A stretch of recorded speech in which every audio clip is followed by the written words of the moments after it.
Greetings and salutations, Scribblers. Welcome to another series of writing advice videos. These 6 videos are going to center on the reading signposts that are discussed in the book Notice and Note, Strategies for Close Reading by Kylie Beers and Robert Probst. So this book is originally designed for classroom reading and ELA teachers, but the reading signposts that they talk about are really excellent for authors to also be aware of. Not only are they elements of good storytelling, but if you are a middle grade or young adult author hoping that maybe your novel will end up as part of a classroom curriculum, taking notes of these 6 signposts could maybe help to convince educators to give it a try, right? The first signpost that we're going to discuss is words of the wiser. This is exactly what it sounds like. It's a wiser, usually older character that will give advice to the main character in order to help them make a decision, come to a realization, or to learn a life lesson. And who doesn't love a good mentor figure, right? Yoda, Uncle Iroh, Gandalf, just to name a few really well-known mentors. In so many young adult and middle grade books, it's a grandparent, an aunt, or an uncle. Sometimes it's a teacher. But it's somebody that the main character encounters and somebody that they confide in and somebody that they look to for advice and help.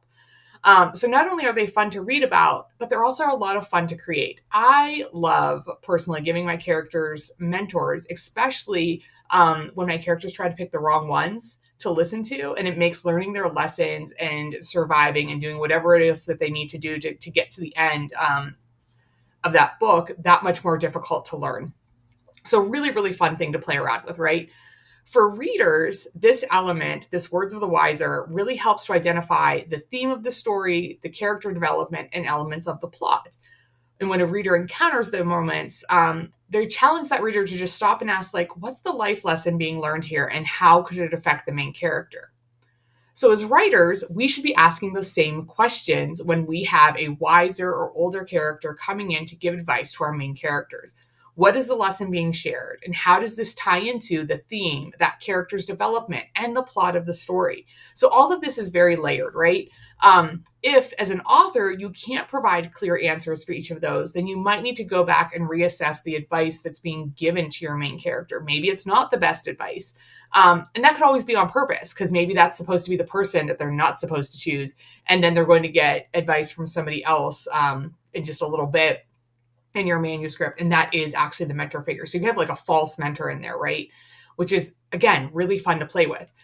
Words of the wiser is just a really great thing to think about, to check your story and see where your protagonist is getting help. And it can be a way to indirectly be direct about that theme, right?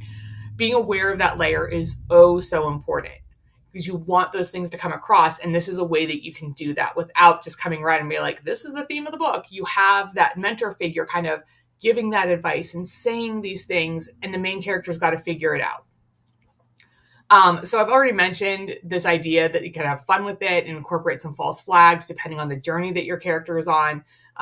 As I was mentioning earlier, it's one of my favorite things to do. And in my current novel, both of my protagonists each have people that they look to for inspiration and affirmation, but they really aren't the best choices. So they ignore the good advice being given to them, and they're taking advice from people that they shouldn't. So part of that theme is realizing that there are people who only want to use you for your gain, and how to break free from those kinds of emotional and mental manipulations, right? So using that, this idea of the mentor figure to show that sometimes like the mentors that you think you have are not the ones that you should be listening to.